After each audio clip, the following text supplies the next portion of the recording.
অবশেষে আদালত থেকে জামিন পেয়েছেন জনপ্রিয় চিত্রনায়িকা মাহিয়া মাহির তার কথিত স্বামী শাহরিয়ার ইসলাম ওরফে শাওন।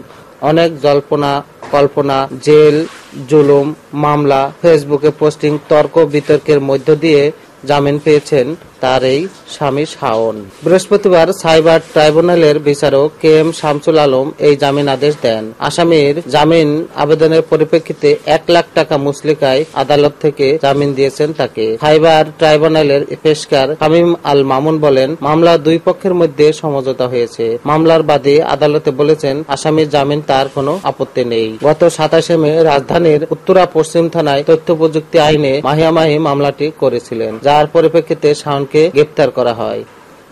মাহির মামলার পরিপ্রেক্ষিতে দুই পরিবার মিলে 300 টাকার স্ট্যাম্পে একটি আপোসনামা করা হয়েছে। এতে মাহিয়া মাহি শাওনের বিরুদ্ধে মামলাটি প্রত্যাহার করে নিয়েছেন, যার ফলে মাহিয়া মাহির সাবেক স্বামী আজ এখন জামিনে মুক্ত।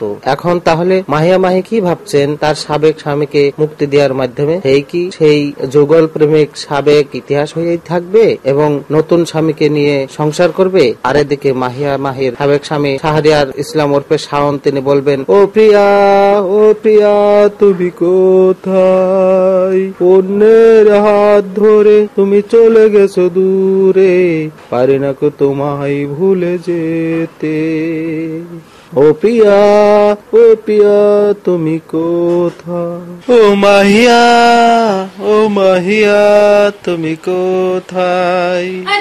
অপুর হাত ধরে তুমি চলে গেছো দূরে, পারি না কো তোমায় ভুলে যেতে। মাহিয়া, মাহিয়া, তুমি কোথায়?